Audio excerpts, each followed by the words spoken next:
ಎಲ್ರು ಬಾಬಾ ಸಾಹೇಬ್ ಅಂಬೇಡ್ಕರ್ ಅವರು ನಾನು ವಿಮೋಚನಾ ರಥವನ್ನು ಎಳ್ಕೊ ಬಂದಿದ್ದೀನಿ, ಸಾಧ್ಯ ಆದ್ರೆ ಮುಂದೆ ಎಳ್ಕೊಂಡು ಹೋಗ್ರಿ, ಇಲ್ಲ ಅಂದ್ರೆ ಇರೋ ಜಾಗದಲ್ಲೇ ಬಿಟ್ಬಿಡ್ರಿ, ಹಿಂದೆ ಮಾತ್ರ ತಳ್ಳಿಬೇಡಿ ಅಂತ ಹೇಳಿರ್ತಾರೆ. ಪ್ರತಿಯೊಬ್ಬರು ಭಾಷಣದಲ್ಲಿ ಹೇಳ್ತಾರೆ ಅದನ್ನ.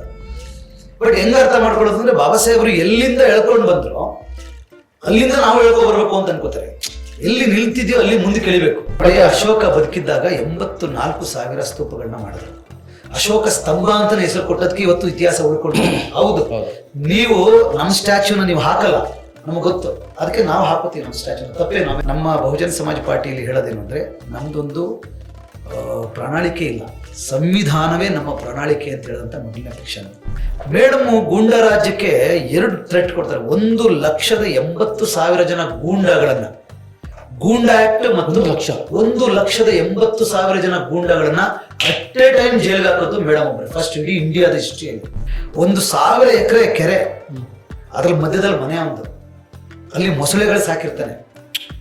ಯಾವ್ದಾದ್ರು ಇನ್ಸ್ಪೆಕ್ಟ್ರು ಹೊಸಬ ಜೋಶಲ್ಲಿ ನಿಮ್ಮ ಮೇಲೆ ಈ ತರ ಕೇಸ್ ಇದೆ ಅಂತ ಬಂದ್ರೆ ಅವನ್ನ ಜೀವಂತವಾಗಿ ಮೊಸಳೆಗಳು ಕೊಟ್ಬಿಟ್ಟು ಆ ಸ್ಕೆಲಿಟನ್ ಎತ್ಕೊ ಬಂದ್ಬಿಟ್ಟು ನೆಲಮಾಳಿಗೆನಲ್ಲಿ ಹಾಕ್ಬಿಟ್ಟು ಇನ್ಸ್ಪೆಕ್ಟರ್ ಡ್ಯಾಶ್ ಅಂದ್ಬಿಟ್ಟು ಮಾಡತ್ತೆ. ಅಷ್ಟು ವಿಕೃತ. UPಯಲ್ಲಿ ಬೆಹನ್ಜಿ ಅವರ ಒಂದು 4 ಸರಿ ಅವರು CM ಆದರೂ ಕೂಡ ಈ ಒಂಥರ ಮಹಾಪತ್ನ ಅಂತ ಹೇಳ್ಬೋದು. ಕಾರಣ ಏನು? ಉತ್ತರ ಪ್ರದೇಶದಲ್ಲಿ ಬಹುಜನ ಚಳವಳಿ ಬಹುಶಃ ದೇಶದಲ್ಲೇ ಮೊದಲು ಶುರುವಾದದ್ದು, ಡೆಲ್ಲಿ ಮತ್ತು ಉತ್ತರ ಪ್ರದೇಶದಲ್ಲಿ. ಮತ್ತು ಬಹುಜನ ಚಳವಳಿ ಆರಂಭ ಆದಾಗ ಇದು ಎಲ್ಲ ದಲಿತರು ಸೇರ್ಕೊಂಡು ಮಾಡುವಂಥ ಒಂದು ಚಳವಳಿ ಆಗುತ್ತೆ ಅಂತ ಹೇಳಿ ಮನುವಾದಿಗಳು ಸ್ವಲ್ಪ ರಿಲ್ಯಾಕ್ಸ್ ಆಗಿ ಇದ್ರು. ಅವರೇನು ಜಾಸ್ತಿ ತಲೆ ಕೆಡಿಸ್ಕೊಂಡಿರಲಿಲ್ಲ. ಕಾನ್ಶರಾಮ್ ಸಾಹೇಬರು ತಮ್ಮ ಉದ್ಯೋಗಕ್ಕೆ ರಾಜೀನಾಮೆಯನ್ನು ಕೊಟ್ಟು ಮೂಮೆಂಟನ್ನು ಶುರು ಮಾಡಿದ್ರಲ್ಲ, ಬಾಂಬ್ಸೆಫ್ ಅನ್ನೋ ಹೆಸರಲ್ಲಿ ಮೂಮೆಂಟನ್ನು ಶುರು ಮಾಡಿದಾಗ ರಾಜೀವ್ ಗಾಂಧಿ, ಇಂದಿರಾ ಗಾಂಧಿ ಅವರೆಲ್ಲ ಇದ್ದ ಸಂದರ್ಭದಲ್ಲಿ ಅವ್ರೇನು ತುಂಬ ತಲೆ ಕೆಡಿಸ್ಕೊಂಡಿಲ್ಲ. ಅಂದರೆ ದಲಿತರು ಯಾವ್ದಾದ್ರು ಸಂಘ ಕಟ್ತಾರೆ ಅಂದರೆ ಮನುವಾದಿ ಪಕ್ಷಗಳು ಖುಷಿ ಪಡ್ತಾರೆ. ಯಾಕೆಂದರೆ ಹೋಲ್ಸೇಲ್ ಆಗಿ ಗುಂಪಲ್ಲಿ ಓಟ್ ಸಿಗುತ್ತೆ ನಮಗೆ.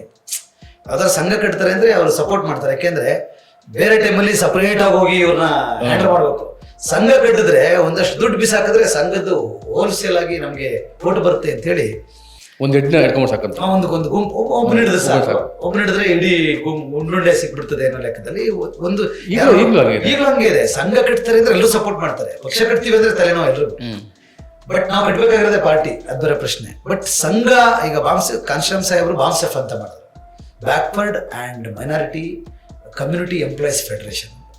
ಒಂದು ಸಂಘ, ಒಕ್ಕೂಟ, ಅದು ಎಂಪ್ಲಾಯೀಸ್ ಅಲ್ವಾ, ಏನು ಮಹಾ ಮಾಡ್ತಾರೆ ಎಂಪ್ಲಾಯೀಸ್ದು, ಬ್ಯಾಕ್ವರ್ಡ್ ಮೈನಾರಿಟಿ ಓಕೆ ಅನ್ನೋ ಥರದಲ್ಲಿ ಇತ್ತು ಅದು.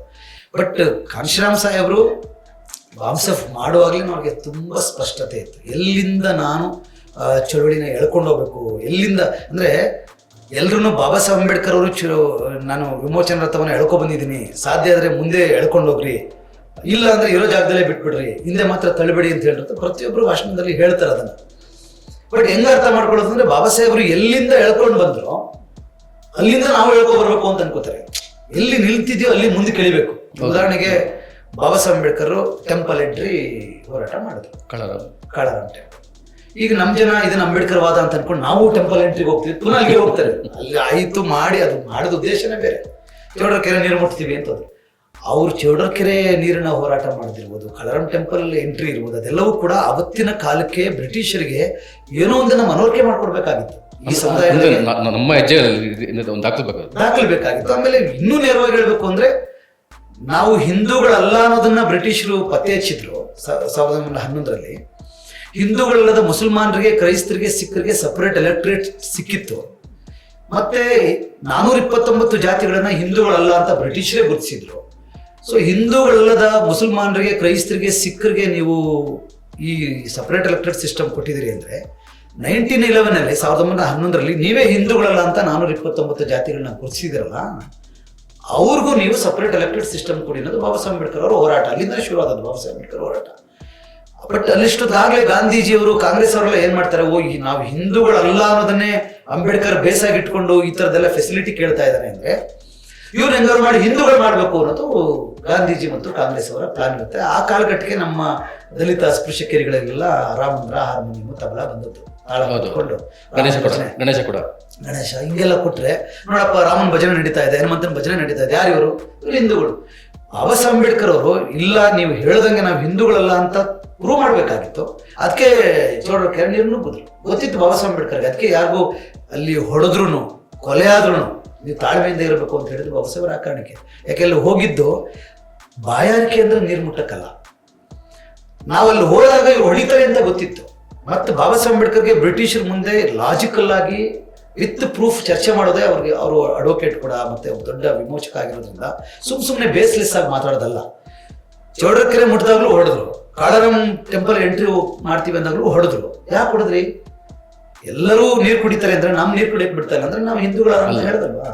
ಎಲ್ಲರೂ ಟೆಂಪಲ್ ಎಂಟ್ರಿಗೆ ನಮ್ದು ಟೆಂಪಲ್ ಎಂಟ್ರಿ ಇಲ್ಲ ಅಂದ್ರೆ ನಾವು ಹಿಂದೂಗಳಲ್ಲ ತಾನೇ, ತಗೊಳ್ಳಿ ಪ್ರೂಫ್ ಅಂತ ಹೇಳಕ್ಕೆ. ಈಗ ಬಾಬಾ ಸಾಹೇಬ್ ಅಂಬೇಡ್ಕರ್ ಹೋರಾಟ ಹಿಂಗಾಯ್ತಲ್ಲ, ಅದು ಬಂದು ನಡ್ಕೊಂಡು ಬಂದು ಎಳ್ಕೊಂಡು ಬಂದು ನಮಗೆ ಪೊಲಿಟಿಕಲ್ ಏನು ಅವಕಾಶಗಳನ್ನ ಮಾಡಿಕೊಟ್ಟು ದೇಶ ಆಳಿ ಅಂತ ಹೇಳಿ ನೀವು ಬೌದ್ಧರು ಇದೆ ಈ ಬೌದ್ಧ ಧರ್ಮದ ಕಡೆ ಹೋಗಿ ಅಂತ ಹೇಳಿದ ಮೇಲೆ ಅಲ್ಲಿಂದ ತಾನೇ ಮುಂದ್ಕೋಬೇಕು ನಮ್ಮ ಚಳವಳಿ. ಮತ್ತೆ ನಾವು ಸಂಘ ಕಟ್ಕೊಂಡು ಪುನಃ ಅಂಬೇಡ್ಕರ್ ಸ್ಟಾರ್ಟಿಂಗ್ ಇಂದ ಏನ್ ಮಾಡಿದ್ರು ಶಿಕ್ಷಣ ಸಂಘಟನೆ ಹೋರಾಟ ಅಂತ ಅರ್ಥ ಮಾಡ್ಕೊಂಡು ಬರ್ತಾ ಇದೆಯಲ್ಲ. ಕಾನ್ಶಿರಾಮ್ ಸಾಹೇಬರು ಆ ತಪ್ಪನ್ನ ಮಾಡಲಿಲ್ಲ. ನೋಡ್ಕೊಂಡ್ರೆ ಕಾನ್ಶಿರಾಮ್ ಸಾಹೇಬರು ಮೂವ್ಮೆಂಟ್ ಪರಿಚಯ ಆಗುತ್ತೆ ಮಹಾರಾಷ್ಟ್ರದಲ್ಲಿ. ಅವರು ಬೇಸಿಕಲಿ ಪಂಜಾಬ್ ಅವರಾದ್ರೂ ಮಹಾರಾಷ್ಟ್ರದ ಮೂವ್ಮೆಂಟ್ ಪರಿಚಯ ಆಗುತ್ತೆ. ಆಮೇಲೆ ಮಹಾರಾಷ್ಟ್ರ ಜನ ಹೆಂಗೆ ಅಂದ್ರೆ ಅಂಬೇಡ್ಕರ್ ನಮ್ಮವರು, ನಮ್ಮ ಭಾಷೆಯವರು, ನಾವು ಎಲ್ಲವನ್ನು ಮಾಡಿದವರು ಅಂತ. ಬಟ್ ಅಲ್ಲಿ ಕಾನ್ಶಿರಾಮ್ ಸಾಹೇಬರು ನೋಡ್ತಾರೆ ಅಂಬೇಡ್ಕರ್ ವಾದಿಗಳೇ ಇಲ್ಲ ಅಲ್ಲಿ. ಮಹಾರಾಷ್ಟ್ರ ಜ್ಯೋತಿಬಾ ಫುಲೆ ಕೊಟ್ಟರು ರಾಜ್ಯ, ಅದು ಸಾವಿತ್ರಿಬಾ ಫುಲೆ ಕೊಟ್ಟರು ರಾಜ್ಯ, ಶಾಹು ಮಹಾರಾಜ್ ಕೊಟ್ಟರು ರಾಜ್ಯ, ಬಾಬಾ ಸಾಹೇಬ್ ಅಂಬೇಡ್ಕರ್ನ ಪ್ರೊಡ್ಯೂಸ್ ಮಾಡಿರೋ ರಾಜ್ಯ ಆದ್ರೂ ಕೂಡ ಅಲ್ಲಿ ಕಾನ್ಶಿರಾಮ್ ಸಾಹೇಬ್ರ ಕಣ್ಣಿಗೆ ಇವ್ರು ಅಂಬೇಡ್ಕರ್ ವಾದಿಗಳಲ್ಲ ಅಂತ ಅನ್ಸುತ್ತೆ. ಇವ್ರು ಸರಿಯಾಗಿ ಚಳವಳಿ ಮಾಡ್ತಾ ಇಲ್ಲ ಅಂತ ಅನ್ಸುತ್ತೆ. ಕಾನ್ಶಿರಾಮ್ ಸಾಹೇಬ್ರು ಎಲ್ಲಿ ಬಾಬಾ ಸಾಹೇಬ್ ಅಂಬೇಡ್ಕರ್ ಮೂವ್ಮೆಂಟ್ ನಿಂತಿದೆ ಅಲ್ಲಿಂದ ನಾನು ಮುಂದುವರಿಸಬೇಕು ಅಂತ RPI ಬಂದು ಸೇರ್ಕೊಂಡಾಗ RPI ನಲ್ಲಿ 5 ಜನ ಅಧ್ಯಕ್ಷರು ಇರ್ತಾರೆ ಮತ್ತು 1 ಸೀಟ್ಗೆ ಕಾಂಗ್ರೆಸ್ ಜೊತೆಗೆ ಅವಾಗಲೇ ಅಲೈನ್ಸ್ ಮಾಡ್ಕೊಂಡ್ಬಿಟ್ಟಿರ್ತಾರೆ. ಅದು ಅವಮಾನ ಅಂತ ಅನ್ಸುತ್ತೆ. ಇದು ಅವಮಾನ ಅಲ್ವಾ? ಯಾಕೆ ನೀವು ಗಾಂಧಿ ಮಕ್ಕಳ ಜೊತೆಗೆ ಅಂಬೇಡ್ಕರ್ ಮಕ್ಕಳು 1 ಸೀಟ್ಗೆ ಅಲೈನ್ಸ್ ಮಾಡ್ಕೊಂಡಿದ್ರಿ ಅಂದ್ರೆ, ನಿನ್ಗೆ ರಾಜಕಾರಣ ಗೊತ್ತಿಲ್ಲ, ನಿನ್ ಬಚ್ಚ, ನಿನ್ ರುಚ್ಚ, ನಿನ್ ಕೆಟ್ಟ ಪದಗಳನ್ನ ಬಳಸ್ತಾನೆ, ನೀನ್ ಸಣ್ಣ ಹುಡುಗ, ನಿನ್ಗೆ ರಾಜಕಾರಣ ಗೊತ್ತಿಲ್ಲ. ಬಾಬಾ ಸಾಹೇಬ್ ಅಂಬೇಡ್ಕರ್ ಕಾಂಗ್ರೆಸ್ ವಿರುದ್ಧ ಗೆಲ್ಲಕ್ಕಾಗಿಲ್ಲ, ನಾವು ಗೆಲ್ಲಕ್ಕಾಗುತ್ತೆ, ಅಟ್ಲೀಸ್ಟ್ 1 ಸೀಟಾರ ಕೊಟ್ಟಿದಾರಲ್ಲ, ಇಲ್ಲಿ ಗಾಂಧಿ ಮತ್ತು ಅಂಬೇಡ್ಕರ್ ಸ್ವರ್ಗದಲ್ಲಿ ಸಂತೋಷ ಪಡ್ತಾರೆ, ಹಿಂಗೆಲ್ಲ ಹೇಳಿ ಅವರ ಬಾಲಿಶತನವನ್ನು ತೋರಿಸ್ತಾರೆ. ಇವ್ರು ಮೂವ್ಮೆಂಟ್ ಕಟ್ಟಲ್ಲ ಅಂತ ಹೇಳಿ ಅವಾಗ್ಲೇ ಕಾಲೇಜಲ್ಲಿ ಹವಾಯಿ ಚಪ್ಪಲಿ ಹಾಕೊಂಡು ಕಾನ್ಶಿರಾಮ್ ಸಾಹೇಬ್ ರೈಲತ್ತಿ ಡೆಲ್ಲಿ ಉತ್ತರ ಪ್ರದೇಶದ ಕಡೆ ಹೋಗಿ ಚಳವಳಿನ ಕಟ್ತಾರೆ. ಸೊ ಅಲ್ಲಿ ಚಳವಳಿಯನ್ನ ಕಟ್ಟಬೇಕಾದ್ರೆ ಕ್ಲಾರಿಟಿ ಇರ್ತದೆ ಕಾನ್ಶಿರಾಮ್ ಸಾಹೇಬ್ರಿಗೆ. ಏನನ್ನ ನಾನು ಮಾಡ್ಬೇಕು ಅಂದ್ರೆ ಈ ದೇಶವನ್ನ ಬಹುಜನರು ಆಳ್ಬೇಕು, ಸ್ವಂತ ಶಕ್ತಿ ಮೇಲೆ ಆಳ್ಬೇಕು. ಸೊ ಆಳ್ಬೇಕು ಅಂದ್ರೆ ಆಳುವ ಸಮಾಜ ಅಂದ್ರೆ ಆಳುವ ಒಂದು ಕ್ಯಾರೆಕ್ಟರ್ನ ಸೃಷ್ಟಿ ಮಾಡಬೇಕು. ಅಂದ್ರೆ ಇವ್ರ ಹಿಸ್ಟ್ರಿ ಬಗ್ಗೆ ಒಂದು ಮೇಲರಿಮೆ ಬರಬೇಕು. ಅಯ್ಯೋ ನಾವು ಗುಲಾಮರು, ಅಯ್ಯೋ ನಾವು ಬಡವರು, ಅಯ್ಯೋ ನಮ್ಮ ಇದೆಲ್ಲ ನೀವು ಈ ದೇಶ ಆಳದವರು, ಸಿಂಧು ನಾಗರಿಕತೆ ಬೆಳೆದವರು, ನೀವು ರೂಲ್ ಮಾಡಿದವರು, ಮತ್ತೆ ಈ ಮೌರ್ಯ ಸಾಮ್ರಾಜ್ಯ ನಿಮ್ದು, ಇದನ್ನೆಲ್ಲ ಹೇಳಿ ಇವತ್ತಿನ ಡೆಮಾಕ್ರಸಿಯಲ್ಲಿ 85% ನಾವು ಜನ ಇದ್ದೀವಿ. SC ST OBCಗಳು, ಧಾರ್ಮಿಕ ಅಲ್ಪಸಂಖ್ಯಾತರು, ನಾವೆಲ್ಲ ಒಂದಾದ್ರೆ ಈ ದೇಶವನ್ನ ನಾವು ಆಳ್ಬೋದು. ಇಷ್ಟು ಕ್ಲಾರಿಟಿ ಇದ್ದಂತ ಕಾನ್ಶಿರಾಮ್ ಸಾಹೇಬರು. ಬಟ್ ಅದನ್ನು ದಿಢೀರಂತ ರಾಜಕಾರಣ ಮಾಡೋಕ್ಕಾಗಲ್ವಲ್ಲ. ಒಂದು ನೆಲ ರೆಡಿ ಮಾಡ್ಬೇಕಲ್ಲ. ಈಗ ನಾನು ಹಣ್ಣು ಬೆಳಿಬೇಕು ಅಥವಾ ಧಾನ್ಯ ಬೆಳಿಬೇಕು ಅಂತ ನನ್ನ ತಲೆಯಲ್ಲಿ ಇದ್ದಾಗ ಹಸಿ ಹೋಗಿಸ್ಬೇಕು ಅಂದ್ರೆ ನೆಲ ಕ್ಲೀನ್ ಮಾಡ್ಬೇಕಲ್ಲ. 20 ವರ್ಷ ಸಮಯ ತೆಗೆದುಕೊಳ್ತಾರ. ಅಂದ್ರೆ ಬಹುಜನ ಅಂದ್ರೆ ಯಾರು? ಬಹುಜನರು ಅಂದ್ರೆ ಬರೀ ದಲಿತರಲ್ಲಪ್ಪ, SC ST OBC, ಧಾರ್ಮಿಕ ಅಲ್ಪಸಂಖ್ಯಾತರು. ಮತ್ ನೀವೆಲ್ಲ ಸಂವಿಧಾನಕ್ಕೆ ಮುಂಚೆ ಏನೆಲ್ಲ ಹೆಂಗೆಲ್ಲ ಸಫರ್ ಮಾಡ್ತಾ ಇದ್ರಿ, ಆಫ್ಟರ್ ಕಾನ್ಸ್ಟಿಟ್ಯೂಷನ್ ನೀವೆಷ್ಟು ಕಂಫರ್ಟಬಲ್ ಆಗಿದ್ದೀರಿ? ಅದಕ್ಕೆ ಕಾರಣ ಯಾರು? ಎಂಪ್ಲಾಯೀಸ್ಗಳ ಹತ್ರನೇ ಹೋದ್ರು. ನೀವಿವತ್ತು ಎಂಪ್ಲಾಯ್ ಆಗಿದ್ದೀರಿ, ಡಾಕ್ಟರ್ ಆಗಿದ್ದೀರಿ, ಇಂಜಿನಿಯರ್ ಆಗಿದ್ದೀರಿ, ಪ್ರೊಫೆಸರ್ ಆಗಿದ್ದೀರಿ, ಕ್ಲರ್ಕ್ ಆಗಿದ್ದೀರಿ, ಏನೋ ಒಂದಾಗಿದೆ. ನಿಮ್ಮ ತಂದೆ ಏನಾಗಿದ್ರು? ಎಲ್ಲರೂ ಅವ್ರವ್ರ ಕುಲಕಸಬು ಮಾಡ್ತಾ ಇದ್ರು. OBCಗಳು ನಾನು ಹೊಲ ಹೊಳ್ತಾ ಇದ್ದೆ, ನಮ್ಮಪ್ಪ ಇವತ್ತು ನಾನು ಡಾಕ್ಟರ್ ಆಗಿದ್ದೀನಿ, ನಮ್ಮಪ್ಪ ಕುರಿ ಕಾಯ್ತಾ ಇದ್ದೆ, ಇವತ್ತು ನಾನು ಪ್ರೊಫೆಸರ್ ಆಗಿದ್ದೀನಿ, ನಮ್ಮಪ್ಪ ಎಂಡ ಮಾಡ್ತಾ ಇದ್ದೆ, ಇವತ್ತು ನಾನು ಏನು ಮುಂದಾಗಿದ್ದೀನಿ, ನಮ್ಮಪ್ಪ ಚಪ್ಪಲಿ ಹೊಲಿತಾ ಇದ್ದೆ. ಅಂದರೆ ಚಪ್ಪಲಿ ಹೊಲಿಯೋರ ಮಕ್ಕಳು, ಕುರಿ ಕಾಯೋರ ಮಕ್ಕಳು ಎಲ್ಲ ನೀವು ಹಿಂಗೆ ಆಗಿದ್ದೀರಿ ಅಂದರೆ ಕಾರಣ ಏನು? ಯಾರು? 330 ಕೋಟಿ ದೇವರುಗಳ ಯಾವ ದೇವ್ರು ಕಂಡುಬಿಡ್ತು? ಬಿಕಾಸ್ ಆಫ್ ಬಹುಜನ ಚಳುವಳಿಯ ಹೋರಾಟ. ಅಂದರೆ ಜ್ಯೋತಿಬಾ ಫುಲೆ ಹೋರಾಟ, ಶಾಹು ಮಹಾರಾಜರ ಹೋರಾಟ, ಅವರೆಲ್ಲರ ಹೋರಾಟನ ಹೆಗಲಿಗೆ ಮೇಲೆ ಹಾಕೊಂಡು ಬಾಬಾ ಸಾಹೇಬ್ ಅಂಬೇಡ್ಕರ್ ಹೋರಾಟನೂ ಮಾಡಿ ಸಂವಿಧಾನವನ್ನು ರಚನೆ ಮಾಡಿ ಈ ರೀತಿ ಶಿಕ್ಷಣ ಹೊಂದುವಂಥದ್ದು ಮತ್ತು ಉದ್ಯೋಗ ಪಡ್ಕೊಳ್ತಕ್ಕಂಥದ್ದು ನಿಮ್ಮ ಹಕ್ಕು ಅಂತ ಮಾಡಿದ್ಮೇಲೆ ತಾನೇ ಇಷ್ಟೊಂದು ಆಗಿದೆ. ಮತ್ತೆ ಈ ಸಮುದಾಯದ ಹೆಸರು ಹೇಳ್ಕೊಂಡು ನೀವು ಇಷ್ಟೆಲ್ಲ ಪಡ್ಕೊಂಡಿದ್ದಲ್ಲ, ಸಮುದಾಯಕ್ಕೆ ಏನು ವಾಪಸ್ ಕೊಡ್ತಾ ಇತ್ತು? Pay back to society, see back, go back ಅಂತ pay back to society Kanshiram Saheb ಶುರು ಮಾಡಿದ್ರು. ನೀವು ಎಲ್ಲವನ್ನು ಪಡ್ಕೋತಾ ಇರೋದು in the name of community. ನಾನು SC ಅದಕ್ಕೆ ನನಗೆ ಎಜುಕೇಶನ್ ಕೊಡ್ರಿ, ನಾನು OBC ಅದಕ್ಕೆ ನನಗೆ ಸ್ಕಾಲರ್ಶಿಪ್ ಕೊಡ್ರಿ, ನಾನು ಮೈನಾರಿಟಿ ಅದಕ್ಕೆ ನನಗೆ ಇದು ಕೊಡ್ರಿ ಅಂತೇಳಿ ಮೈನಾರಿಟಿ ಹೆಸರಲ್ಲಿ ತಗೊಂಡ್ರಿ, OBC ಹೆಸರಲ್ಲಿ ತಗೊಂಡ್ರಿ, SC ಹೆಸರು ತಗೊಂಡ್ರಿ, ST ಹೆಸರು ತಗೊಂಡಿದ್ರಿ. ಸಮುದಾಯದ ಹೆಸರು ಹಿಡ್ಕೊಂಡು ನೀವು ಇಷ್ಟು ಚೆನ್ನಾಗಿ ಬೆಳೆದಿದ್ದೀರಲ್ಲ, ಬಟ್ ನಿಮ್ಮ ಸಮುದಾಯ ಇನ್ನೂ ಅಲ್ಲೇ ಇದೆಯಲ್ಲ.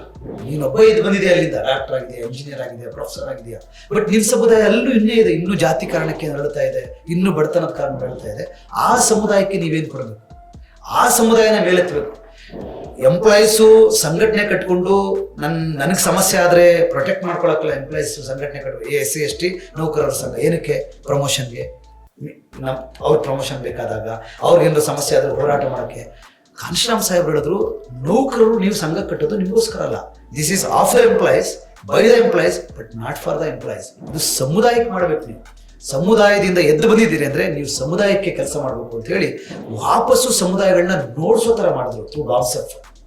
ಸೊ ಅಲ್ಲಿಂದ ಮೂಮೆಂಟನ್ನ ಕ್ಯಾರಿ ಮಾಡಿಕೊಂಡು ಕಾಂಶಿರಾಮ್ ಸಾಹೇಬರು ಎಂಪ್ಲಾಯೀಸ್ಗಳನ್ನ ರೆಡಿ ಮಾಡಿ 2 ಲಕ್ಷ ಜನ ಎಂಪ್ಲಾಯೀಸ್ಗಳನ್ನ ರೆಡಿ ಮಾಡಿ ಸೈಕಲ್ ರ್ಯಾಲಿ ಮಾಡಿ ಈ ದೇಶವನ್ನು ಮುಂದೆ ನಾವು ಆಳಬೇಕು ಅನ್ನೋಂಥ ಮೆಸೇಜು ರೀಚ್ ಆಗ್ತಿದ್ದಂಗೆನೆ ಇದೆಲ್ಲೋ ನನ್ನ ಬುಡಕೆ ಬರ್ತಾ ಇದೆ ಅಂತೇಳಿ ಕಾಂಗ್ರೆಸ್ ಅವರು ಆವಾಗ ಎಚ್ಚರ ಆಗ್ತಾರೆ.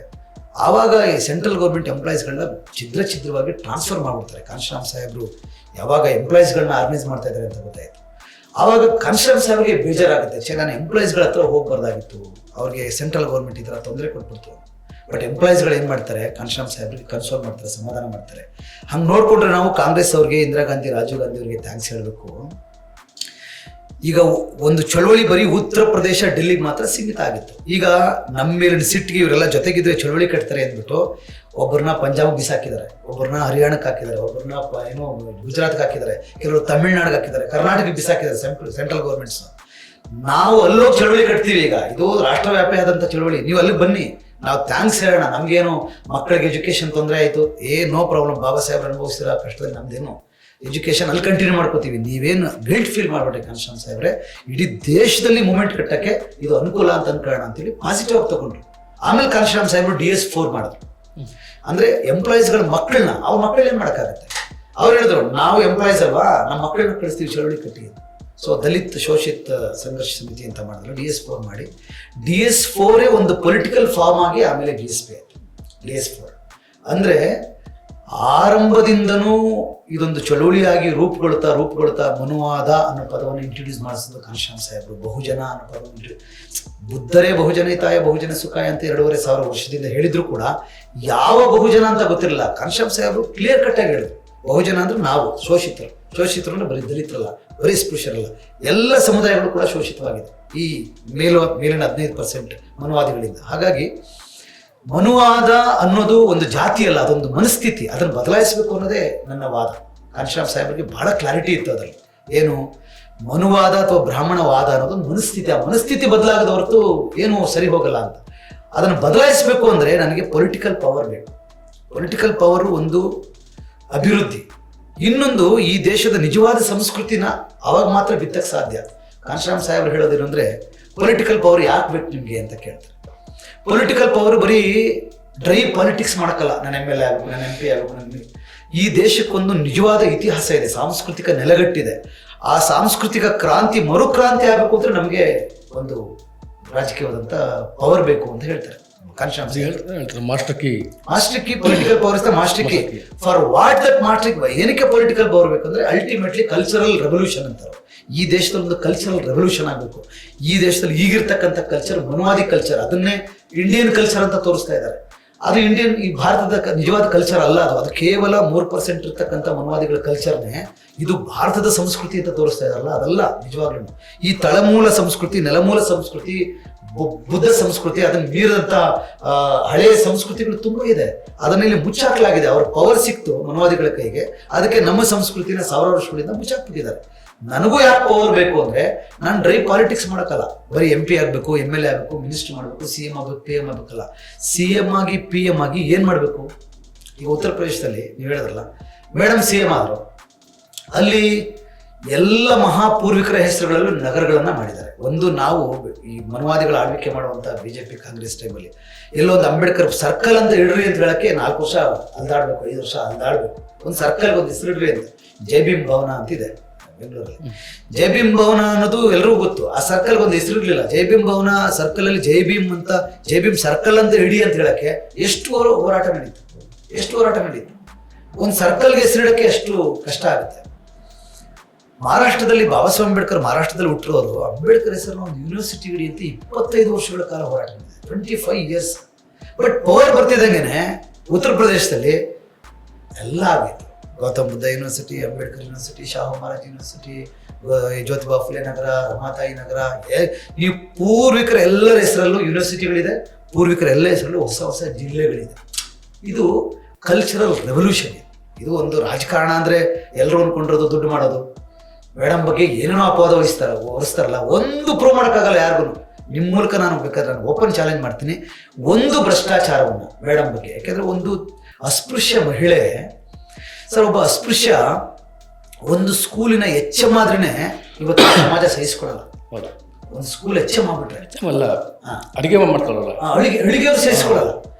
ಅಡಿಗೆ ಮಾಡಿದ್ರೆ ಇನ್ನು ಬೇರೆ ಮಕ್ಕಳು ಮಾಡಲ್ಲ. ಮೊನ್ನೆ ಒಂದು ಘಟನೆ ಆಯ್ತಲ್ಲ, ಏನು ಚಾಮರಾಜನಗರದಲ್ಲಿ ಅವರೆಲ್ಲ ಏನು ಮಕ್ಕಳೆಲ್ಲ ಟಿಸಿ ತಗೊಂಡ್ರು ವಾಪಸ್ಸು. ಹೌದು, ಮಕ್ಕಳನ್ನ ಸ್ಕೂಲ್ ಬಿಡಿಸ್ಬಿಟ್ರು ಒಳಗಡೆ. ಅಂದ್ರೆ ಒಂದು ಅಸ್ಪೃಶ್ಯ ಮಹಿಳೆ ಅಡುಗೆ ಮಾಡೋದನ್ನೇ ಸಹಿಸ್ಕೊಳ್ದಿರೋ ಸಮಾಜ. ಒಂದು ಬ್ಯಾಂಕಲ್ಲಿ ಮ್ಯಾನೇಜರ್ ಆಗ್ಬಿಟ್ರೆ ಒಂಥರ ನೋಡ್ತಾರೆ, ಒಂದು ಯೂನಿವರ್ಸಿಟಿಗೆ VC ಆದ್ರೆ ಒಂಥರ ನೋಡ್ತಾರೆ, ಒಂದು ರಾಜ್ಯಕ್ಕೆ ಮುಖ್ಯಮಂತ್ರಿ ಆಗೋದನ್ನ ಹೆಂಗ್ ಸಹಿಸ್ಕೋತಾರೆ. ಆಮೇಲೆ ರಾಜ್ಯಕ್ಕೆ ಮುಖ್ಯಮಂತ್ರಿ ಆದದ್ದು ಸ್ವಂತ ಶಕ್ತಿ ಮೇಲೆ, ನೀವು ಸಪೋರ್ಟ್ ಕೊಡಿ ನಾನು ಆಗ್ತೀನಿ ಅಂತ. ಅದು ಈ ಇಡೀ ಇಂಡಿಯಾ ಸಹಿಸ್ಕೊಳಕ್ಕಾಗಲ್ಲ. ಅದನ್ನ ನನಗೆ ಅತಿ ಹೆಚ್ಚು ನೋವಾಗದೇನು ಅಂದ್ರೆ, ಅತಿ ಹೆಚ್ಚು ಮಾಯಾವತಿ ಮೇಡಮ್ ಅವ್ರನ್ನ ಟೀಕೆ ಮಾಡೋರೆಲ್ಲ ಶೆಡ್ಯೂಲ್ ಕಾಸ್ಟ್ ಅವರು. ಹೌದು, ಕಾಂಗ್ರೆಸ್ಗೆ ಮಾರಾಟ ಮಾಡ್ಕೊಂಡ್ಬಿಟ್ಟವ್ರಲ್ಲ, ಅವ್ರಿಗೆ ಅವ್ರ MLA ದೊಡ್ಡ ಮನುಷ್ಯನ ತರ ಕಾಣ್ತಾನೆ, ಅವ್ರ MP ದೊಡ್ಡ ಮನುಷ್ಯನ ತರ ಕಾಣ್ತಾನೆ. ಇಂಥ MLA MP ಗಳನ್ನ 4 ಸಲ ಮೇಡಮ್ ಕ್ಯಾಬಿನೆಟ್ ಅಲ್ಲಿ ಇಟ್ಕೊಂಡಿದ್ದಾರೆ. ಮೇಡಮ್ ಬಗ್ಗೆ ಬಹಳ ನೆಗೆಟಿವ್ ಆಗಿ ಮಾತಾಡ್ತಾರೆ. ನಾನು ಹೇಳೋದು, ಕರ್ನಾಟಕದ ಮಹಿಳೆಯರು ಇನ್ಕ್ಲೂಡಿಂಗ್ ಬ್ರಾಹ್ಮಣ ಮಹಿಳೆಯರಿಂದ ಇಟ್ಕೊಂಡು ಎಲ್ಲರೂ ನೀವು ಫಾಲೋ ಮಾಡಬಹುದಾದಂಥ ಒಬ್ಬ ಮಹಿಳೆ ಇದ್ರೆ ಅದು ಮಾಯಾವತಿ ಮೇಡಮ್. ಎಲ್ಲಾ ತರದಲ್ಲೂ ಚಳವಳಿ ತಗೋತೀರಾ, ಹೋರಾಟ ತಗೋತೀರಾ, ಧೈರ್ಯ ತಗೋತೀರಾ, ಅಡ್ಮಿನಿಸ್ಟ್ರೇಷನ್ ತಗೋತೀರಾ. ಒಬ್ಬ ಮಹಿಳೆ ಮೇ ಚಮ್ಮಾರ್ ಕಿ ಬೇಟಿ ಹೂ ಅಂತ ಹೂಂಕರ್ ಸರ್, ಹೌದು ನನ್ನ ಚಮ್ಮಾರನ ಮಗಳು, ಬಟ್ ಉತ್ತರ ಪ್ರದೇಶನಲ್ಲಿ ರೋಲ್ ಮಾಡ್ತಾ ಇದ್ದೆ. ಬಟ್ ನನ್ನ ತತ್ವ ಏನು? ಬಹುಜನ ತತ್ವ. ಚಮ್ಮಾರನ ಮಗಳು ಅಂದ್ರೆ ನನ್ನ ಚಮ್ಮಾರನ ಮಗಳು, ಬಟ್ ನನ್ನ ತತ್ವ ಬಹುಜನ ತತ್ವ. ನನ್ನ ಪೂರ್ವಿಕರು ಇವರು ಇಂಥವ್ರು. ಸೊ ಈ ನಿಟ್ಟಲ್ಲಿ ಒಬ್ರು CM ಆದದ್ನ ಸಹಿಸ್ಕೊಳ್ಳಿಲ್ಲ ಜನ. ಹಾಗಾಗಿ ಅಪವಾದ ವಹಿಸಿ ಇವತ್ತು ಈ ಸ್ಥಿತಿ ಬಂದಿದೆ. ನನ್ನ ಪ್ರಶ್ನೆ ಏನು ಅಂದ್ರೆ, ಉತ್ತರ ಪ್ರದೇಶದಲ್ಲಿ ಒಂದು ಕಲ್ಚರಲ್ ರೆವಲ್ಯೂಷನ್ ಆಗಿದೆ. ಒಂದು ಅಂಬೇಡ್ಕರ್ವಾದಿ ಸರ್ಕಾರ, ಬಹುಜನ ತತ್ವದ ಸರ್ಕಾರ ಅಧಿಕಾರಕ್ಕೆ ಬಂದ್ರೆ ಏನೆಲ್ಲ ಮಾಡ್ಬೋದು ಅನ್ನೋದನ್ನ ಮಾಡಿ ತೋರಿಸ್ಬಿಟ್ಟಿದ್ದಾರೆ. ಅದು ಬೇರೆ ರಾಜ್ಯಗಳವರೆಗೂ ಮಾಡಲಾಗಬೇಕು. ಬೇರೆ ರಾಜ್ಯದವ್ರಿಗೆ ಹಿಂಗೆ ಮಾಡಿಸ್ಬೇಕು ಅಂದ್ರೆ ಅದನ್ನ ಫಾಲೋ ಮಾಡ್ಬೇಕು, ಬೇರೆ ದಾರಿನೇ ಇಲ್ಲ. ನೀವು 20 ವರ್ಷ ಕಾಂಗ್ರೆಸ್ ಗೆಲ್ಸಿ, 20 ವರ್ಷ BJP ಗೆಲ್ಸಿ, ಅಂತ ಕಲ್ಚರಲ್ ರೆವಲ್ಯೂಷನ್ ಆಗೋದಿಲ್ಲ. ಎಲ್ಲಿ ಪೆರಿಯಾರ್ ರಾಮಸ್ವಾಮಿ ನಾಯಕರು ತಮಿಳುನಾಡು, ಈ ಉತ್ತರ ಪ್ರದೇಶದಲ್ಲಿ ಎಷ್ಟು ಗೌರವ ಸಿಕ್ಕಿದೆ ಅವ್ರಿಗೆ. ಉತ್ತರ ಪ್ರದೇಶದ ಯಾವ ಬೀದಿ ಗಲ್ಲಿಗೆ ಹೋದ್ರು ನಿಮಗೆ ಬಹುಜನ ಚಳವಳಿ ಮಾತಾಡ್ತದೆ. ಅಲ್ಲಿ ಅಂಬೇಡ್ಕರ್ ಪಾರ್ಕ್ ಇದೆ, ಸಾವಿರಾರು ಕೋಟಿ ಖರ್ಚು ಮಾಡೋದು, 100 ಎಕರೆ. ಅದು ನೀವು ಹೋದ್ರೆ ಬ್ರದರ್, ನಾನು ತುಂಬಾ ಸಲ ಹೋದಾಗೆಲ್ಲ ಭಾವುಕ ಆಗ್ತೀನಿ. ಎಂಟ್ರಿ ಆಗ್ತಿದ್ದಾನೆ ಒಂದು ಅಶೋಕ ಸಾಮ್ರಾಜ್ಯಕ್ಕೆ ಎಂಟ್ರಿ ಆಗ್ತಾ ಇದೀವಿ ಅಂತ ಅನ್ಸುತ್ತೆ. ಅಷ್ಟು ವಿಶಾಲ, ಮತ್ತೆ ಎಲ್ಲವೂ ತುಂಬಾ ಕ್ವಾಲಿಟಿ. ಮತ್ತೆ ಹೆಸರು ಅಂಬೇಡ್ಕರ್ ಪಾರ್ಕ್. ಎಲ್ಲ ಪೂರ್ವಿಕರದು ಅಲ್ಲಿ ಸಪ್ರೇಟ್ ಗೌರವ ಇದೆ. ಎಷ್ಟು ಎಕರೆ ಇದೆ, ಎಷ್ಟು ಖರ್ಚು ಮಾಡಿದಾರೋ ಗೊತ್ತಿಲ್ಲ, ಅಷ್ಟು ಅದ್ಭುತ ಮಾಡಿದ್ದಾರೆ. ಅಲ್ಲ, ಅದನ್ನು ಕೂಡ ಇದು ತುಂಬ ಟೀಕೆ ಮಾಡೋಲ್ಲ. ಬೇಕಿತ್ತ ಏನು ಆ ಥರ ಪಾರ್ಕ್ಗಳು, ಆನೆ ಪಾರ್ಕ್ ಬೇಕಿತ್ತ, ಏನು ಅಲ್ಲಿ ಅವ್ರದ್ದೇ ಹಾಕೊಂಬಿಟ್ರು, ಸ್ಟ್ಯಾಚು ಹಾಕೊಂಬಿಟ್ರು ಅಂತೆಲ್ಲ ಬೇಕಿತ್ತು. ಅಶೋಕ ಬದುಕಿದ್ದಾಗ 84,000 ಸ್ತೂಪಗಳನ್ನ ಮಾಡಿದ್ರು. ಅಶೋಕ ಸ್ತಂಭ ಅಂತಾನೆ ಹೆಸರು ಕೊಟ್ಟದಕ್ಕೆ ಇವತ್ತು ಇತಿಹಾಸ ಉಳ್ಕೊಂಡು. ಹೌದು, ನೀವು ನಮ್ಮ ಸ್ಟ್ಯಾಚ್ಯೂನ ನೀವು ಹಾಕಲ್ಲ, ನಮ್ಗೆ ಗೊತ್ತು, ಅದಕ್ಕೆ ನಾವು ಹಾಕೋತೀವಿ ನಮ್ಮ ಸ್ಟ್ಯಾಚ್ಯೂನ, ತಪ್ಪೇನು? ಆಮೇಲೆ ಅಲ್ಲ, ಒಂದು ನಮ್ಮ ಭಾರತದಲ್ಲಿ ಅವರೇ ಭಾರತ ರತ್ನ ತಗೊಂಡಿದ್ದ ಹಿಸ್ಟ್ರಿ ಇದೆ, ಅವರೇ ಅವಾರ್ಡ್ ತಗೊಂಡಿದ್ದ ಹಿಸ್ಟ್ರಿ ಇದೆ. ಹಂಗಿರುವಾಗ ಇದೇನು ತಪ್ಪು ಅಂತ ನಂಗೆ. ಆಮೇಲೆ ಬೆಹನ್ಜಿ ಮಾಯಾವತಿಯವರು ಒಬ್ಬ ರಾಜಕಾರಣಿ ಅಲ್ಲ ಸರ್, ಒಬ್ಬ ವಿಮೋಚಕಿ. ಬಾಬಾ ಸಾಹೇಬ್ರ ನಂತರ ಕಾನ್ಶಿರಾಮ್ ಸಾಹೇಬ್ರ ನಂತರ ಮಾಯಾವತಿ ಅವ್ರು ಮುಖ್ಯಮಂತ್ರಿ ಆಗಿದ್ದಾರೆ ಅನ್ನೋ ಕಾರಣಕ್ಕೆ ರಾಜಕಾರಣಿ ಅಂತ ನೋಡಂಗಿಲ್ಲ. ನಾವೊಬ್ರು ಸ್ಯಾಕ್ರಿಫೈಸ್ ಮಾಡಿದ್ದಾರೆ, ಮದುವೆ ಆಗಿಲ್ಲ, ಸಂಪೂರ್ಣ ತನ್ನ ಪರ್ಸನಲ್ ಲೈಫ್ನ ಸ್ಯಾಕ್ರಿಫೈಸ್ ಮಾಡಿದ್ದಾರೆ. 71 ವರ್ಷ ಈಗ ಒಂದು ನ್ಯಾಷನಲ್ ಪಾರ್ಟಿನ ಕಟ್ಕೊಂಡು ಮುಂದೆ ಬರ್ತಾ ಇದ್ದಾರೆ. ಯಾವ ರಾಜಕಾರಣಿಗಳನ್ನ ಬೇಕಾದ್ರೂ ಮಾತಾಡಿಸ್ಬೋದು. ಎಲ್ಲರೂ ಮಾಜಿ CMಗಳೆಲ್ಲ ಇಲ್ಲೆಲ್ಲ ಸಿಗ್ತಾರೆ, ಮಾಜಿ CMಗಳೆಲ್ಲ. ಬಟ್ ಮೇಡಮ್ ಮಾಜಿ CM ಅಂದ್ರೆ ಒಬ್ಬ ಪ್ರಧಾನಮಂತ್ರಿಗೂ ಇರಲಾರದಷ್ಟು ಪ್ರೊಟೆಕ್ಷನ್ ಇದೆ, ಅಷ್ಟು ಗೌರವ ಇದೆ. ಇವತ್ತಿಗೂ ದೇವೇಗೌಡರಾಗ್ಲಿ, ಸೋನಿಯಾ ಗಾಂಧಿ ಅವರು, ಕಾಂಗ್ರೆಸ್ ಅಲ್ಲಿರೋ ಚಿಲ್ಟಾರಿ ಪಲ್ಟಾರಿಗಳು ಮೇಡಮ್ ಬಗ್ಗೆ ಮಾತಾಡ್ತಾರೆ. ಬಟ್ ಸೋನಿಯಾ ಗಾಂಧಿ ಅವ್ರಿಗೆ ಗೊತ್ತು ಮೇಡಮ್ದು ತಾಕತ್ತೇನು ಅಂತ, ರಾಹುಲ್ ಗಾಂಧಿ ಗೊತ್ತು, ದೇವೇಗೌಡರು ಗೊತ್ತು, ಕಾನ್ಶಿರಾಮ್ ಸಾಹೇಬ್ರ ಅಥವಾ ಬಾಬಾ ಸಾಹೇಬ್ ಬೆಹನ್ಜಿ ಅವರ ಶಕ್ತಿ ಏನು ಅಂತ. JDS ಅಲ್ಲಿ ಸುಮ್ಮನೆ ಕೆಲಸ ಮಾಡ್ತಿರ್ತಾರಲ್ಲ SC STಗಳು, ಅವ್ರಿಗೆ ಗೊತ್ತಾಗಲ್ಲ. ಆಮೇಲೆ ನರೇಂದ್ರ ಮೋದಿ ಗೊತ್ತು ಮೇಡಮ್ ಏನು ಅಂತ. BJPನಲ್ಲಿ ಇಲ್ಲಿ ಸೇರ್ಕೊಂಡಿರ್ತಾರಲ್ಲ ನಮ್ಮ ಅವ್ರಿಗೆ ಗೊತ್ತಾಗಲ್ಲ. ಅಂದ್ರೆ ನಾನು ಹೇಳ್ತಾ ಇರೋದು ನೋಡಿ, ಬರೀ ಅದನ್ನೇ ಮಾಡಿದ್ರೆ ಟೀಕೆ ಮಾಡಿ ನೀವು ಒಬ್ಬ ಮುಖ್ಯಮಂತ್ರಿಯಾಗಿ ಏನ್ ಮಾಡ್ಬೋದು ಬ್ರದರ್? ಫಸ್ಟು ಇಡೀ ನಮ್ಮ ಬಹುಜನ ಸಮಾಜ ಪಾರ್ಟಿಯಲ್ಲಿ ಹೇಳೋದೇನು ಅಂದರೆ ನಮ್ಮದೊಂದು ಪ್ರಣಾಳಿಕೆ ಇಲ್ಲ, ಸಂವಿಧಾನವೇ ನಮ್ಮ ಪ್ರಣಾಳಿಕೆ ಅಂತ ಹೇಳಿದಂಥ ಮೊದಲನೇ ಪಕ್ಷ. ಸಂವಿಧಾನದಲ್ಲಿ ಏನು ಮಾಡಬೇಕು ಅಂತಿದೆ ಅದನ್ನು ಮಾಡ್ತೀವಿ ನಾವು ಅಷ್ಟೇ, ಅದನ್ನು ಬಿಟ್ಟು ಬೇರೆ ಏನು ಹೊಸದಾಗಿ ಮಾಡಬೇಕಾಗಿಲ್ಲ. ಯಾಕೆಂದರೆ ಬಾಬಾ ಸಾಹೇಬರು ಈ ಸಂವಿಧಾನ 20 ವರ್ಷ ಜಾರಿ ಮಾಡಿರಿ. ಫಸ್ಟು ಈ ದೇಶ ಪ್ರಬುದ್ಧ ಭಾರತ ಆಗುತ್ತೆ, ನೀವು ಜಾರಿ ಮಾಡಲಿಲ್ಲ ಅಂದರೆ ಎಲ್ಲಿದೆ ಅಲ್ಲೇ ಉಳ್ಕೊಳ್ತದೆ ಅಂತ ಹೇಳಿದರು. ಅಲ್ಲೇ ಇದೆ mainly social equality and economical equality, ಇದೇ ಮೇಯ್ನಾಗಿ ಆಗಬೇಕಾಗಿರೋದು. ಒಂದು ಸಾಮಾಜಿಕ ಪರಿವರ್ತನೆ ಆಗಬೇಕು, ಸಮಾನತೆ, ಒಂದು ಆರ್ಥಿಕ ಪರಿವರ್ತನೆ ಸಮಾಜ, ಇದೆರಡೇ ಆಗಬೇಕಾಗಿರೋದು ಸಂವಿಧಾನದಲ್ಲಿ. ಎರಡೇ ಹೇಳೋದು. ಅದೆರಡು ಏನು ಅಂದರೆ ಒಂದು ಜಾತಿ ಭೇದ, ಧರ್ಮ, ಹೆಣ್ಣು ಗಂಡು, ಇದು ತಾರತಮ್ಯ ಹೋಗಬೇಕು. ಇನ್ನೊಂದು ಬಡವ ಶ್ರೀಮಂತ ಅಂತಕ್ಕಂಥದ್ದು. ಈ ಬಡತನ ಹೋಗ್ಬೇಕು ಅಂದ್ರೆ ಏನು ಮಾಡಬೇಕು? ಅಕ್ಕಿ ಕೊಟ್ಟರೆ ಬಡತನ ಹೋಗಲ್ಲ, ಸಾಧ್ಯ ಇಲ್ಲ. ಇಂದಿರಾ ಕ್ಯಾಂಟೀನ್ ತೆಗೆದ್ರೆ ಬಡತನ ಹೋಗುತ್ತೆ. ಕಾಮನ್ ಸೆನ್ಸ್ ಇದು. ಹಸಿವು ಹೋಗುತ್ತೆ, ಹಸಿವು ಹೋಗಿಸಿ ಅಂತ ಎಲ್ಲೂ ಹೇಳಿಲ್ಲ. ಬಡತನ ಹೋಗಿಸ್ಬೇಕು ಅಂದರೆ ಉದ್ಯೋಗನೇ ಕೊಡಬೇಕು, ಭೂಮಿನೇ ಕೊಡಬೇಕು, ಉದ್ಯೋಗ ಸೃಷ್ಟಿ ಮಾಡಬೇಕು. ಅದನ್ನು ಮೇಡಮ್ ಮಾಡಿದರೆ 4 ಸಲ CM ಆಗಿ. ನಾನು ಓಪನ್ ಚಾಲೆಂಜ್ ಮಾಡ್ತೀನಿ, ಸ್ಟ್ಯಾಟಿಸ್ಟಿಕ್ಸ್ ಕೊಟ್ಬಿಡ್ತೀನಿ ನಾನು ಇಟ್ಕೊಂಡು ಬೇಕಾದ್ರೆ. ಏನಂದರೆ ಮೇಡಮ್ CM ಆದಂಥ ಉತ್ತರ ಪ್ರದೇಶದಲ್ಲಿ ಬಹುಜನ ಸಮಾಜ ಪಾರ್ಟಿ ಅಧಿಕಾರಕ್ಕೆ ಬಂದ ಮೇಲೆ ಪ್ರತಿ ಕುಟುಂಬಕ್ಕೂ 3 ಎಕರೆ ಭೂಮಿ ಕೊಡಬೇಕು ಅನ್ನೋದು ಕಾನೂನು. ಅದು ಬರೀ ಶೆಡ್ಯೂಲ್ ಕಾಸ್ಟ್ ಅವ್ರಿಗಲ್ಲ, ಎಲ್ಲ ಸಮುದಾಯಗಳು, ಭೂರಹಿತ ಕುಟುಂಬಗಳು. ಒಂದು ಮಿನಿಮಮ್ ಒಂದು ಕುಟುಂಬಕ್ಕೆ 3 ಎಕರೆನಾದ್ರೂ ಭೂಮಿ ಇರಬೇಕು, ಸ್ವಂತ ಭೂಮಿ ಇರಬೇಕು. ಜೋ ಸರ್ಕಾರಿ ಭೂಮಿ ಹೇ ಓ ಅಮಾರ ಹೇ ಅಂತ ಒಂದು ಕಾನೂನು ತರ್ತಾರೆ. ಕಾಂಶಿರಾಮ್ ಸಾಹೇಬರು ಇದ್ದಾಗಲೇ ಪ್ಲಾನ್ ಮಾಡೋದು. ಯಾಕೆಂದರೆ ಫಸ್ಟ್ ಅಧಿಕಾರ ಸಿಕ್ಕಿದಾಗ ನಾವು ಬೇರೆಯವ್ರ ಸಪೋರ್ಟ್ ತಗೊಂಡು CM ಆಗಿದ್ದೀವಿ. ನಾಳೆ ಕಿತ್ತಾಕ್ತಾರೋ ನಾಳೆ ಕಿತ್ತಾಕ್ತಾರೋ ಗೊತ್ತಿಲ್ಲ, ಎಷ್ಟು ದಿನ ಇರ್ತೀವಿ ಅಷ್ಟು ದಿನದಲ್ಲಿ ಕೆಲಸ ಮಾಡಬೇಕು ಅಂತೇಳಿ ಹಗಲು ರಾತ್ರಿ ನಿದ್ರೆ ಮಾಡದೆ ಪ್ಲಾನ್ ಮಾಡಿದ್ದಾರೆ. ನಾವು ಇಲ್ಲಿ ಏನಾದರೂ ಒಂದು ಕೆಲಸ ಮಾಡಿಸ್ಬೇಕು ಅಂದರೆ ಮೆಮೊರಾಂಡಮ್ ಹಿಡ್ಕೊಂಡು ನಿಂತ್ಕೋಬೇಕು. ಕಾಂಶಿರಾಮ್ ಸಾಹೇಬರು ಮೇಡಮು ಯಾವ ಮೆಮೊರಾಂಡಮ್ನ ಯಾರ ಹತ್ರ ನಿಲ್ಸ್ಕೊಂಡಿಲ್ಲ. ಯಾಕಂದರೆ ಅವ್ರ ಹತ್ರನೇ ಒಂದು ಬ್ಲೂ ಪ್ರಿಂಟ್ ಇತ್ತು, ಒಂದು ಸರ್ಕಾರ ಅಧಿಕಾರಕ್ಕೆ ಬಂದಮೇಲೆ ಏನೇನು ಮಾಡಬೇಕು ಅಂತ. ಸೊ ಆರ್ಥಿಕ ಸಮಾನತೆ ಬರಬೇಕು ಅಂದರೆ ಭೂಮಿ ಕೊಡಬೇಕು, ಉದ್ಯೋಗ ಕೊಡಬೇಕು. ಗೊತ್ತಿತ್ತು ಅವ್ರಿಗೆ. ಭೂಮಿ ಏನು ಕೊಡೋದು? ಜೋ ಸರ್ಕಾರಿ ಭೂಮಿ ಹೇ ಓ ಮಾರ ಹೇ. ಎಲ್ಲೆಲ್ಲಿ ಸರ್ಕಾರಿ ಭೂಮಿ ಇದೆ ಅದನ್ನು ವಶಪಡಿಸ್ಕೊಂಡ್ರು, ಬಡವರಿಗೆ ಭೂಮಿ ಹಂಚಿಬಿಟ್ರು. ಮತ್ತೆ ದೊಡ್ಡ ದೊಡ್ಡ ಜಮೀನ್ದಾರರು, ಭೂ ಮಾಲೀಕರೆಲ್ಲ ಸರ್ಕಾರಿ ಭೂಮಿನ ಒತ್ತುವರಿ ಮಾಡ್ಕೊಂಡಿದ್ರು. ಈಗ ಅವನ ಹತ್ರ 5 ಎಕರೆ ಇದ್ರೆ 15 ಎಕರೆ ಒತ್ತುವರಿ ಮಾಡ್ಕೊತಾ ಇದ್ದ. ಅದನ್ನ ಈ 3 ತಿಂಗಳ ಟೈಮಲ್ಲಿ ನಿಂದು ಎಷ್ಟಿದೆ ಅಷ್ಟು ಮಾತ್ರ, ಇನ್ನು 15 ಎಕರೆ ಬಿಟ್ಕೊಡ್ಬೇಕು ಅಂತ ಹೇಳಿ ಹೆಂಗೆ ಭೂಮಿ ಹಂಚೋದು ಹೆಂಗೆ? ಈಗ ಸರ್ಕಾರಗಳು ಏನು ಮಾಡ್ತವೆ? ಕಾನೂನು ಮಾಡ್ತವೆ. ಇವರನ್ನು ಕೇಳಿಸ್ಕೊಳಕ್ ಚೆನ್ನಾಗಿರ್ತಿದೆ. ಮೇಡಮ್ ಕಾಂಶಿರಾಮ್ ಸಾಹೇಬ್ರು ಏನು ಮಾಡಿದ್ರು ಅಂದರೆ ಕಾನೂನು ಮಾಡಿ ಸುಮ್ಮನೆ ಕೂತ್ಕೊಳ್ಳಿಲ್ಲ. ಕಾನೂನು ಮಾಡಿ DC ಕರೆದ್ರು, ತಹಸೀಲ್ದಾರ್ ಕರೆದ್ರು. ನೋಡಪ್ಪ, ನಿನ್ನ ವ್ಯಾಪ್ತಿಲಿ ಬರ್ತಕ್ಕಂಥ ಜಿಲ್ಲೆ ತಾಲೂಕಿನಲ್ಲಿ ಯಾರು ಭೂಮಿ ಇಲ್ಲ ನೀನೇ ಪತ್ತೆ ಹಚ್ಚಬೇಕು. ಯಾರು ಅಪ್ಲಿಕೇಶನ್ ಹಾಕೊಂಡು ಕೂತ್ಕೋಬಾರ್ದು. ಯಾಕಂದ್ರೆ ಅಪ್ಲಿಕೇಶನ್ ಹಾಕೋದು ಹೆಂಗೆ ಅಂತಾನೆ ಗೊತ್ತಿಲ್ಲ ನಮ್ಮ ಜನಕ್ಕೆ. ಸಮಸ್ಯೆ ಎಲ್ಲಿಂದ ಶುರು ಆಗುತ್ತೆ? ಈಗಲೂ ಕರ್ನಾಟಕದಲ್ಲಿ ಭೂ ಒಡೆತನ ಹಕ್ಕು ಅಂತ ಇದೆ ಅಂಬೇಡ್ಕರ್ ಅಭಿವೃದ್ಧಿ ಯೋಜನೆಯಲ್ಲಿ. ಎಷ್ಟು ಜನಕ್ಕೆ ಭೂಮಿ ಕೊಟ್ಟಿದ್ದಾರೆ? ಎಷ್ಟು ಜನಕ್ಕೆ ಅವೇರ್ನೆಸ್ ಇದೆ? ಜನಗಳಿಗೆ ಗೊತ್ತಿಲ್ಲ. ಆಯ್ತು, ನಾಳೆ ನಿಮಗೂ ನನಗೂ ಗೊತ್ತಾಯ್ತು, ನನಗೂ ಭೂಮಿ ಇಲ್ಲ, ಪ್ರಾಮಾಣಿಕವಾಗಿ ನನಗೆ 1 ಎಕರೆನೂ ಇಲ್ಲ, 10 ಎಕರೆನೂ ಇಲ್ಲ, ನಿಮಗೂ ಇಲ್ಲ. ಈಗ ನಾವು ಎಲಿಜಿಬಲ್, ಬಟ್ ನಮ್ಮ ಭೂಮಿ ತಗೊಳ್ಳೋದು ಹೆಂಗೆ ಅಂತ ಗೊತ್ತಿಲ್ಲ. ಹೆಂಗೆ ಅಪ್ಲಿಕೇಶನ್ ಹಾಕ್ಬೇಕು? ಎಲ್ಲಿ ಅಪ್ಲಿಕೇಶನ್ ಹಾಕ್ಬೇಕು? ಆನ್ಲೈನ್ ಅಪ್ಲಿಕೇಶನ್ ಹಾಕ್ಬೇಕು. ಹಳ್ಳಿಲಿ ಇರ್ತಕ್ಕಂಥವ್ನು ಹೆಂಗೆ ಆನ್ಲೈನ್ ಅಪ್ಲಿಕೇಶನ್ ಹಾಕ್ತಾನೆ? ಅದಕ್ಕೆ ಮೇಡಮ್ ಏನು ಮಾಡ್ತಾರೆ, ಅವ್ರ ಅಪ್ಲಿಕೇಶನ್ ಹಾಕಲ್ಲ. DC ತಹಸೀಲ್ದಾರ್ದ ಕೆಲಸ. ನೀವು RI VIಗಳನ್ನ ಬಳಸ್ಕೊಳ್ರಿ. ಯಾರ್ಯಾರು ಭೂಮಿ ಇಲ್ಲ ಹೋಗಿ ಪತ್ತೆ ಹಚ್ಚಿರಿ. ಭೂಮಿ ಇಲ್ಲದವ್ರಿಗೆ ಪತ್ತೆ ಹಚ್ಚಿಬಿಟ್ಟು ಒಂದು ಕುಟುಂಬಕ್ಕೆ ತಗೊಂಡೋಗಿ, ನೋಡಪ್ಪ ಈ 3 ಎಕರೆ ಭೂಮಿ ನಿಂದು ಅಂತ ನಿಲ್ಲಿಸಿ, ಅವ್ರ ಫೋಟೋ ತೆಗಿಸಿ, ಫೆನ್ಸ್ ಹಾಕ್ಸಿ, ಪಾಟ ಏನು ಖಾತಾ ಎಲ್ಲನೂ ಅಲ್ಲಿ ಕೈ ಕೊಟ್ಬಿಟ್ಟು ಬಂದು ನಮ್ಗೆ ರಿಪೋರ್ಟ್ ಮಾಡಬೇಕು. ಯಾರು ಮಾಡಿದ್ದಾರೆ? ಇದು ಭೂಮಿ ಈಗ ಎಂಜಾಯ್ ಮಾಡ್ತಾ ಇದ್ದಾರೆ. 1,17,00,000 ಹೆಕ್ಟೇರ್ ಭೂಮಿ ಹಂಚಿರೋದು. ಇಡೀ ಸೆಂಟ್ರಲ್ ಗೌರ್ಮೆಂಟ್ ಮಾಡಿಲ್ಲ, ಯಾವ ಸ್ಟೇಟ್ ಗೌರ್ಮೆಂಟ್ ಮಾಡಿಲ್ಲ. ಭೂಮಿ ಹಂಚಿಲ್ಲ. ಇವರು ಅಕ್ಕಿ 5 kg ಬೇಡ, 10 kg ಕೊಡೋಕೆ ರೆಡಿ ಇದ್ದಾರೆ. 10 kg ಎಣ್ಣೆ ಕಿಟ್ಟು ಬೇಕಾದ್ರೆ ಎಣ್ಣೆನೂ ಕೊಡ್ತೀವಿ ತಗೊಳ್ಳಿ. ಏನು ಭಿಕ್ಷುಕರ ಈ ನೆಲದ ಮೂಲ ನಿವಾಸಿಗಳು. ನೋಡಿ, ಮೊನ್ನೆ ನಮ್ಮ ಕರ್ನಾಟಕ ಸರ್ಕಾರದ ಸಚಿವರು ಯಾರು RB ತಿಮ್ಮಾಪುರ ಅವರು ಸ್ಟೇಟ್ಮೆಂಟ್ ಕೊಟ್ಟಿದ್ದಾರೆ. ಸಾಕತ್ತಲ್ಲ, ಜನಸಂಖ್ಯೆಗೆ ಅನುಗುಣವಾಗಿ ಬಾರಣಗಳಿಲ್ಲ. ಹೌದು, ನೋಡಿ ಇವ್ರ ಚಿಂತೆ ಇದು ಪಾಪ. ಈಗ ನಮ್ಮ ಜನ ಜಾಸ್ತಿ ಕುಡಿತಾರೆ, ಈ ಕುಡಿತ ತಪ್ಪಿಸೋದು ಹೆಂಗೆ ಅಂತ ಆಲೋಚನೆ ಮಾಡಬೇಕಾಗಿತ್ತು. ಪಾಪ ಇರೋ ಪಕ್ಷ ಹಂಗಿದೆ. ಅವ್ರ ಉದ್ದೇಶನೇ ಈ ಜನಗಳಿಗೆ ಕುಡಿಸ್ಬೇಕು, ಈ ಜನಗಳು ಹೆಣ್ಮಕ್ಳು ಮೈ ಮಾರ್ಕೊಂಡು ಜೀವನ ಮಾಡಬೇಕು, ಗಂಡಸರೆಲ್ಲ ಕುಡ್ಕೊಂಡು ಕೂತಿರ್ಬೇಕು. ಇದು ಇವ್ರದ್ದು ಪ್ಲಾನ್ ಇದೆ. ಇನ್ನೊಂದು ಮಜಾ ಗೊತ್ತಾ? ಮೊನ್ನೆ ಒಂದು ಯಾರು ಇವರು ಬಾರ್ ಅಸೋಸಿಯೇಷನ್ ಅಧ್ಯಕ್ಷರು ಒಂದು ಹೇಳಿಕೆ ಕೊಟ್ಟಿದ್ರು. ಏನಪ್ಪ ಅಂದ್ರೆ ನಮಗೆ ಜಾಸ್ತಿ ಮಾರಿ ಅಂದ್ಬಿಟ್ಟು ಗೌರ್ಮೆಂಟ್ ನಮ್ಮ ಮೇಲೆ ಒತ್ತಡ ಆಗ್ತದೆ, ಹೆಂಗ್ ಮಾಡಕ್ಕಾಗುತ್ತೆ? ಅವರೆಲ್ಲ ಇದು ಟಾರ್ಗೆಟ್ ಕೊಡ್ತಾರಂತೆ ಬಾರ್ ಅಂಗಡಿಗಳಿಗೆ, ಹೊಸ ಕುಡುಕರನ್ನ ಸೃಷ್ಟಿ ಮಾಡ್ಬೇಕಂತ. ಗಣಪತಿ, ನೋಡಿ, ಹೊಸ ವರ್ಷ, ಹಬ್ಬ, ಬರ್ತ್ಡೇ, ಇಲ್ಲೆಲ್ಲ ಹೊಸ ಕುಡುಕರನ್ನ ಸೃಷ್ಟಿ ಮಾಡೋದು ಇವ್ರ ಇಂಟ್ರೆಸ್ಟ್. ಬಟ್ ಬಹುಜನ ಸಮಾಜ ಪಾರ್ಟಿಯಲ್ಲಿ ಭೂಮಿ ಹಂಚಿದೆ. ಆಯ್ತು, ಭೂಮಿ ಹಂಚಿತು, ಉದ್ಯೋಗ ಓದ್ಕೊಂಡು ನಿಂತಿದ್ದಾರೆ. ಈಗಲೂ ನಾನು ಅದಕ್ಕೆ ಹೇಳೋದು, ಎಲ್ರಿಗೂ ಸವಾಲೇ ಹಾಕಿ ಮಾತಾಡೋದೇನು ಅಂದರೆ, ಒಂದು ಬ್ಯಾಕ್ಲಾಗು ಫಿಲಪ್ ಆಗಿಲ್ಲ ಅಂತ ಹೇಳೋಕ್ಕಾಗಲ್ಲ. ಉತ್ತರ ಪ್ರದೇಶದಲ್ಲಿ ಎಷ್ಟು ಬ್ಯಾಕ್ಲಾಗ್ ಇದೆ ಅಟ್ ಎ ಟೈಮ್ ಫಿಲಪ್ ಮಾಡ್ಬಿಟ್ಟು ಲಕ್ಷಾಂತರ ಹುದ್ದೆ SC-ಗಳದ್ದು ST-ಗಳದ್ದು ಯಾರ್ಯಾರು ಬ್ಯಾಕ್ಲಾಗ್ ಹುದ್ದೆ ಒಂದು ಸರ್ಕಾರ ಅರ್ಥನೇ ಮಾಡಬೇಕು.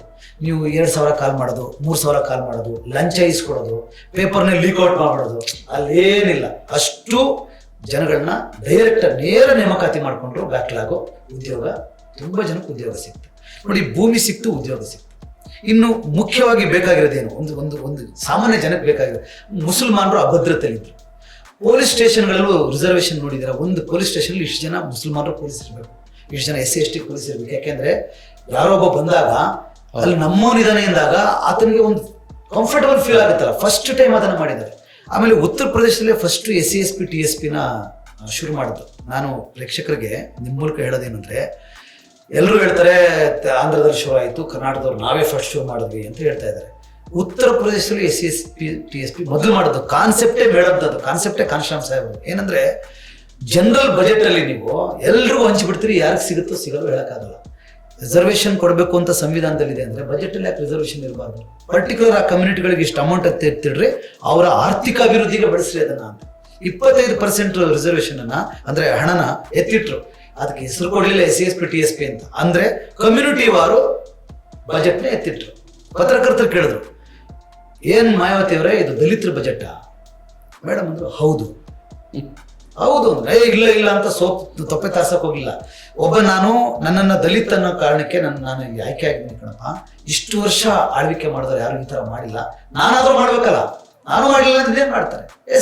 ಹಂಗಂತ ನಾನು ಇಡೀ ಅಮೌಂಟನ್ನ ನಾನು ಅವ್ರ ಹೇಳಿಕೆಗೆ ಬೆಳೆಸ್ತಾ ಇಲ್ಲ. 25% ಜನ ಇದ್ದಾರೆ, 25% ನಾನು ಬೆಳೆಸ್ತಾ ಇದ್ದೀನಿ ಅಂತ ಹೇಳಿ ಅಂಬೇಡ್ಕರ್ ಗ್ರಾಮೀಣ ವಿಕಾಸ ಯೋಜನಾ, ಕಾಂಶಿರಾಮ್ ಸಾಹೇಬರು ಅರ್ಬನ್ ಡೆವಲಪ್ಮೆಂಟ್ ಪ್ರೋಗ್ರಾಮ್ 2 ಮಾಡಿ ನಗರಗಳು ಮತ್ತು ಪಟ್ಟಣ ಹಳ್ಳಿಗಳು ಎರಡರಲ್ಲೂ ಮೂಲಭೂತ ಸೌಕರ್ಯ, ರಸ್ತೆ ಇಲ್ಲ ಅನ್ಬಾರ್ದು, ಕರೆಂಟ್ ಇಲ್ಲ ಅನ್ಬಾರ್ದು, ಶಾಲೆ ಇಲ್ಲ ಅನ್ಬಾರ್ದು, ಆಸ್ಪತ್ರೆ ಇಲ್ಲ ಅನ್ಬಾರ್ದು, ಎಲ್ಲವನ್ನು ಅಲ್ಲಿ ಮಾಡಿದ್ರು. ಜೊತೆಗೆ ಮಹಿಳೆಯರ ಮೇಲೆ ಅತ್ಯಾಚಾರ ನಡೀತಾ ಇತ್ತು, ಸಿಕ್ಕಾಪಟ್ಟೆ ಅತ್ಯಾಚಾರ ನಡೀತಾ ಇತ್ತು. ಈಗ ಒಬ್ಬ ಮಹಿಳೆ CM ಆಗಿದ್ದಾರೆ, ಹೆಂಗೆ ಮಹಿಳೆಯರನ್ನ ಪ್ರೊಟೆಕ್ಟ್ ಮಾಡ್ಬೋದಲ್ಲಿ? ಎಲ್ಲ ಸಮುದಾಯದ ಮಹಿಳೆಯರು ಅಭದ್ರತೆನಲ್ಲೇ ಇದ್ರು. ದಲಿತ ಹೆಣ್ಮಕ್ಳ ಮೇಲೆ ಅತಿ ಹೆಚ್ಚಾಗ್ತಾ ಇತ್ತು. ಬಟ್ ಎಲ್ಲ ಹೆಣ್ಮಕ್ಳಿಗೂ ಸಮಸ್ಯೆನೇ ಇತ್ತು. ಯಾಕಂದ್ರೆ ಗೂಂಡಾ ರಾಜ್ಯ. ಮೇಡಮ್ ಗೂಂಡಾ ರಾಜ್ಯಕ್ಕೆ 2 ಥ್ರೆಟ್ ಕೊಡ್ತಾರೆ. 1,80,000 ಜನ ಗೂಂಡಾಗಳನ್ನ, ಗೂಂಡಾ ಆಕ್ಟ್ ಮತ್ತು 1,80,000 ಜನ ಗೂಂಡಾಗಳನ್ನ ಅಟ್ ಎ ಟೈಮ್ ಜೈಲ್ಗೆ ಹಾಕೋದು ಮೇಡಮ್ ಒಬ್ಬರು ಫಸ್ಟ್ ಇಡೀ ಇಂಡಿಯಾದ ಹಿಸ್ಟ್ರಿಯಲ್ಲಿ. ಈಗ ನಾವು ಹೋಗಿ ರಿಕ್ವೆಸ್ಟ್ ಮಾಡಬೇಕು, ಸರ್ ಪ್ಲೀಸ್ ಅವ್ನ ಅರೆಸ್ಟ್ ಮಾಡಿ ಸರ್ ಪ್ಲೀಸ್. ಅಲ್ಲಿ SP-ಗಳನ್ನ ಕರೀತಾರೆ.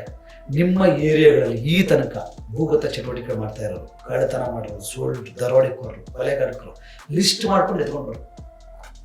ನಿಮ್ ಕೆಲಸಗಳು ಗೊತ್ತಿರಲಿಲ್ಲ ಅಂತ ಪೊಲೀಸ್ಗೆ ಗೊತ್ತಿರ್ತದೆ ಕಳ್ಳ ಎಲ್ಲಿರ್ತಾನೆ. ಹೌದು, ಪೊಲೀಸ್ನ ಟೈಟ್ ಮಾಡಿದ್ರೆ, ಪೊಲೀಸ್ ವ್ಯವಸ್ಥೆನ ಟೈಟ್ ಮಾಡಿದ್ರೆ, ಇದು 1,80,000 ಜನ ಗೂಂಡಾಗಳನ್ನ ಯಾವ್ದಾರೋ ರಾಜ್ಯ at A time goonda act ಮತ್ತು ಇನ್ನೊಂದು ಇದು ಅಂಡರ್ವರ್ಲ್ಡ್ ಆಕ್ಟ್ ಅಲ್ಲಿ ಒಳಗಡೆ ಹಾಕ್ತಾರೆ. ಸಣ್ಣ ಪುಟ್ಟವ್ರನ್ನ ಹಾಕ್ಲಿಲ್ಲ. ಅಲ್ಲಿ ಒಬ್ಬ ರಾಜಭಯ್ಯ ಅಂತ ಇರ್ತಾನೆ. ರಾಜಭಯ್ಯ ಮಹಾಗೂಂಡ. ಅವನು ಎಲ್ಲಿ ಎಲೆಕ್ಷನ್ ನಿಂತ್ಕೋತಾನೋ ಅಲ್ಲಿ ಬೇರೆ ಪಾರ್ಟಿಯವ್ರು ಯಾರು ಟಿಕೆಟ್ ಕೊಡಂಗೇ ಇಲ್ಲ. ಕೊಟ್ಟರೆ ಕ್ಯಾಂಡಿಡೇಟ್ನೇ ಕುದಾಕ್ಬಿಟ್ಟಿದ್ದ. ಯಾವುದೇ ಗೌರ್ಮೆಂಟ್ ಇದ್ರು ಅವನು ಆ ಕ್ಷೇತ್ರದ MLA, ಯಾವ ಪಕ್ಷಕ್ಕೂ ಸೇರಲ್ಲ ಅವನು.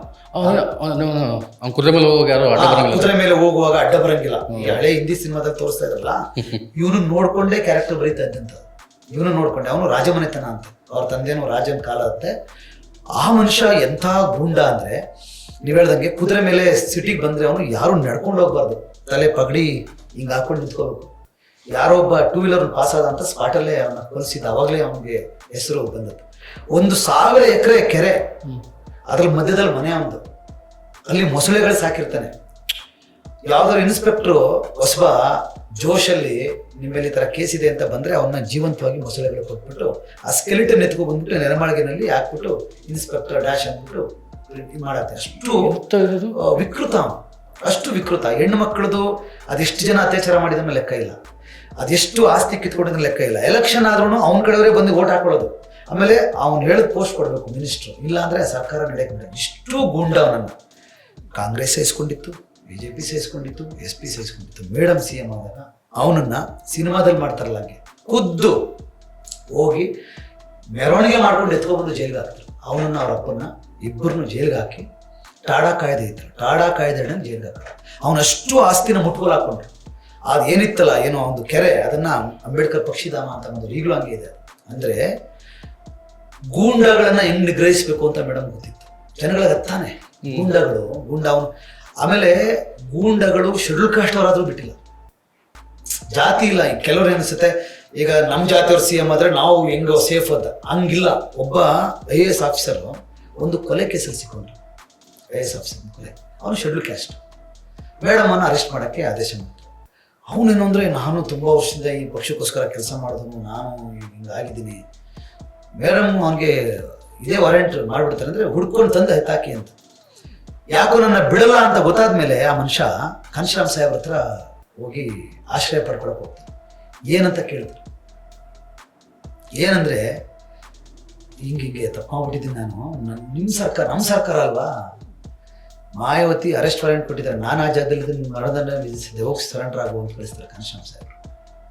ಒಬ್ಬ ಗೂಂಡ MLA ಶೆಡ್ಯೂಲ್ ಕಾಸ್ಟ್ ಅವನಿಗೆ ಅರೆಸ್ಟ್ ವಾರೆಂಟ್ ಸರ್ಚಿಂಗ್ ವಾರೆಂಟ್ ಕೊಟ್ಟಿರ್ತಾರೆ. ಅವನು ಮೇಡಮ್ ಹತ್ರ ಬಂದಿರ್ತಾನೆ ತಪ್ಪಿಸ್ಕೊಳಕ್ಕೆ, ಇನ್ಸ್ಪೆಕ್ಟರ್ ಫೋನ್ ಮಾಡಿ ನಮ್ಮ ಮನೆ ಹತ್ರ ಬಂದು ಅರೆಸ್ಟ್ ಮಾಡ್ಕೊಂಡು ಅಂತ ಹೇಳ್ತಾರೆ. ಆ ರೀತಿ ಟ್ರಾನ್ಸ್ಪರೆಂಟ್ ಇವೆಲ್ಲವೂ ಇಂಟರ್ನ್ಯಾಷನಲ್ ಲೆವೆಲಲ್ಲಿ ಫೋರ್ಬ್ಸ್ ಪತ್ರಿಕೆ, ಟೈಮ್ಸ್ ಪತ್ರಿಕೆಗಳೆಲ್ಲ ಇಂಥ ಒಂದು ಅಡ್ಮಿನಿಸ್ಟ್ರೇಷನ್ ಮಾಡಕ್ಕೆ ಸಾಧ್ಯ ಅನ್ನೋ ಥರ ಅದು. ಬಟ್ ಇಂಡಿಯಾದ ಮನವಾದಿ ಮಾಧ್ಯಮಗಳು ಅದನ್ನೆಲ್ಲ ಪ್ರೊಜೆಕ್ಟೇ ಮಾಡಲಿಲ್ಲ.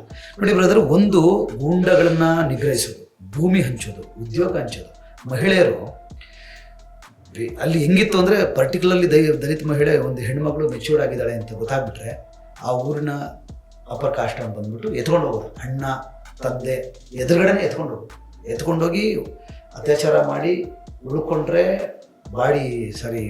ಜೀವಂತವಾಗಿ ತಂದು ಬಿಸಾಕ್ತಾಯಿದ್ರು, ಇಲ್ಲಾಂದರೆ ಬಾಡಿ ತಂದು ಬಿಸಾಕ್ತಾಯಿದ್ರು. ಒಂದು FIR ಇಲ್ಲ, ಒಂದು ಪೊಲೀಸ್ ಸ್ಟೇಷನಲ್ಲೂ ಒಬ್ಬರ ಮೇಲೂ ಒಂದು FIR ಇಲ್ಲ. ಯಾವುದು ಅಟ್ರಾಸಿಟಿದು, ಅಷ್ಟೊಂದು ಅಟ್ರಾಸಿಟಿ ನಡೀತಾ ಇದ್ರು, ನೇರವಾಗಿ ಸುಟ್ಟಾಗ್ತಾ ಇದ್ರು, ಕೊಂದಾಗ್ತಾ ಇದ್ರು, ಒಂದು FIR ಇಲ್ಲ. ಮೇಡಮ್ CM ಅದಕ್ಕೆ ಏನು ಮಾಡ್ತಾರೆ, ಮಹಿಳೆಯರಿಗೆ ಗನ್ ಲೈಸೆನ್ಸ್ ಅಪ್ಲೈ ಮಾಡ್ಕೊಳಕ್ಕೆ ಅಂತ. ನಾನು ಮನೆಗೂ ಪೊಲೀಸ್ ಕೊಡೋಕ್ಕಾಗಲ್ಲ, ನಿಮ್ಮ ಮಾನವನ್ನ ನೀವು ರಕ್ಷಣೆ ಮಾಡಿ. ಬಟ್ ನಿಮ್ಮನ್ನ ಯಾರು ಕಣ್ಣೆತ್ತು ನೋಡೋದು, ನಿಮ್ಮ ಮೇಲೆ ಅತ್ಯಾಚಾರ ಮಾಡೋಕ್ಕೆ ಪ್ರಯತ್ನ ಪಡೋದು, ನೀವು ಬಲವಂತ ಮಾಡಿದ್ರೆ ಶೂಟ್ ಮಾಡಿ ನಿಮ್ಮ ಮೇಲೆ ಕೇಸ್ ಹಾಕಿ ನೇರವಾಗಿ ನಮ್ಮ ಮುಖ್ಯಮಂತ್ರಿ ನಿಮಗೆ ಪ್ರೊಟೆಕ್ಷನ್ ಕೊಡ್ತೀವಿ. ಹೆಣ್ಮಕ್ಳು ಕಂಫರ್ಟಬಲ್ ಆದರು, ಮುಸಲ್ಮಾನರು ಕಂಫರ್ಟಬಲ್ ಆದರು. ಮುಸಲ್ಮಾನರು ಮೇಡಮ್ ಮೇಲೆ ಎತ್ಕಟ್ಟಬೇಕು ಅಂತ ಮಥುರಾದಲ್ಲಿರುವಂಥ ಒಂದು ಮಸೀದಿ ಹತ್ರ ಈ VHP ಅವರು ನಾವೊಂದು ಏನು ಮಾಡ್ತೀವಿ ಅಂತ ಪ್ರೇಯರ್ ಮಾಡಬೇಕು ನಾವು ಮಥುರಾ ಟೆಂಪಲ್ ಹತ್ರ ಅಂತ ಪರ್ಮಿಷನ್ ಕೇಳ್ತಾರೆ. BJP ಜೊತೆ ಅಲೈನ್ಸ್ ಆಗಿದೆ, BJP ಸಪೋರ್ಟ್ ಮಾಡಿದೆ, ಮೇಡಮ್ CM ಆಗಿದ್ದಾರೆ. ಈಗೇನು ಈಕೆ ಅಡ್ಮಿನಿಸ್ಟ್ರೇಷನ್ದು ತಡ್ಕೊಳಕ್ಕೆ ಆಗ್ತಾ ಇಲ್ಲ ಅವ್ರಿಗೆ. ಮುಂದೊಂದು ದಿನ ಗೆಲ್ಲಬಾರ್ದು, ಮುಸಲ್ಮಾನರು ಇವ್ರನ್ನ ವಿರೋಧ ಮಾಡಬೇಕು ಅಂತ ಹೇಳಿ ಹೆಂಗೆ 1992ನಲ್ಲಿ ಬಾಬರಿ ಮಸೀದಿ ಕಾನ್ಸಿಕ್ವೆನ್ಸಸ್ ಮಾಡಿದ್ರು, ಕಾನ್ಸ್ಪಿರಸಿ ಮಾಡಿದ್ರು, ಆ ರೀತಿ ಮಾಡೋಕ್ಕೋಸ್ಕರ ಮಥುರಾ ಕೃಷ್ಣ ಟೆಂಪಲಲ್ಲಿ ನಮಗೆ ಪ್ರೇಯರ್ ಮಾಡೋಕ್ಕೆ ಅವಕಾಶ ಮಾಡಿಕೊಡಿ ಅಂತ VHP ಬಂದು ಕೇಳ್ತಾರೆ. ಸೊ ಮೇಡಮ್ ಹೇಳ್ತಾರೆ, ನೋಡಪ್ಪ ಕೃಷ್ಣ ಟೆಂಪಲ್ ತುಂಬ ಇದೆ, ನೀವು ಎಲ್ಲಿ ಬೇಕಾದ್ರೂ ಭಜನೆ ಮಾಡ್ರಿ, ನಿಮ್ಮ ಇದನ್ನ ನಾನು ರೆಸ್ಪೆಕ್ಟ್ ಮಾಡ್ತೀನಿ, ಬಟ್ ಅದು ಬೇಡ, ಯಾಕೆಂದರೆ ಅಲ್ಲಿ ಹೋಗ್ಬೇಕಾದ್ರೆ ನಿಮಗೆ ಮಸೀದಿ ಸಿಗುತ್ತೆ. ಅನ್ನೆಸೆಸರಿ ಮಸೀದಿಗೆ ನೀವು ಥ್ರೆಟ್ ಮಾಡೋದು ಅಥವಾ ಇನ್ನೇನೋ ಪ್ರೊವೋಕ್ ಆಗೋದು ನನ್ನ ಗೌರ್ಮೆಂಟಲ್ಲಿ ಸಾಧ್ಯ ಇಲ್ಲ. ನಾವು ನಿಮ್ಗೆ ಸಪೋರ್ಟ್ ಮಾಡಿದ್ದೀವಿ, ನೀವು ಕೊಡಲೇಬೇಕು, ನಮಗೆ ಅದನ್ನು ಕೊಡಲೇಬೇಕು. ಮೇಡಮ್ ಹೇಳ್ತಾರೆ, ಇಲ್ಲ ನಾನು ನಿಮ್ಮ ಸಪೋರ್ಟ್ ತೊಗೊಂಡು CM ಆಗಿದ್ದೀನಿ, ಬಟ್ ನೀವು ಹೇಳ್ದಂಗೆ ನಾನು CM ಮಾಡೋಕ್ಕಾಗಲ್ಲ. ನಾಳೆ ಹಿಡಿದು ಬಿಟ್ರು ನಮಗೆ ನಮ್ಮದೇ ಆದಂಥ ರೀತಿ ನೀತಿ ಇದೆ. ಮುಸ್ಲಿಂ ಸಹೋದರರಿಗೆ ಹರ್ಟ್ ಆಗ್ತಕ್ಕಂಥ ರೀತಿಯಲ್ಲಿ ನೀವೇನು ಮಾಡಿದ್ರು ಆಮೇಲೆ ತಡೆಯೋಕ್ಕಾಗಲ್ಲ. ಹಾಗಾಗಿ ಬೇಡ, ಬೇರೆ ಕಡೆ ಮಾಡಿ, ಇಲ್ಲ ನಾವು ಅಲ್ಲೇ ಮಾಡ್ತೀವಿ. ಸೊ ಮೇಡಮ್ ಏನು ಮಾಡ್ತಾರೆ, ಎಲ್ಲ ಪೊಲೀಸ್ ಡಿಪಾರ್ಟ್ಮೆಂಟ್ನ ಕರೆದು ಒಂದು ಪ್ಲಾನ್ ಮಾಡ್ತಾರೆ. ಏನು ಪ್ಲಾನ್ ಅಂದರೆ, ಅವರು ಟೆಂಪಲ್ಗೆ ಹೋಗಲಿ, ಆದರೆ ಮಸೀದಿ ಕಡೆ ಬರಬಾರ್ದು, ಮಸೀದಿ ಕಡೆ ಬರಬಾರ್ದು. ಯಾಕೆಂದರೆ ಮಸೀದಿ ಒಂದು ಬೇರೆ ಧರ್ಮದ ಒಂದು ಧಾರ್ಮಿಕ ಭಾವನೆ ಇರ್ತಕ್ಕಂಥದ್ದು.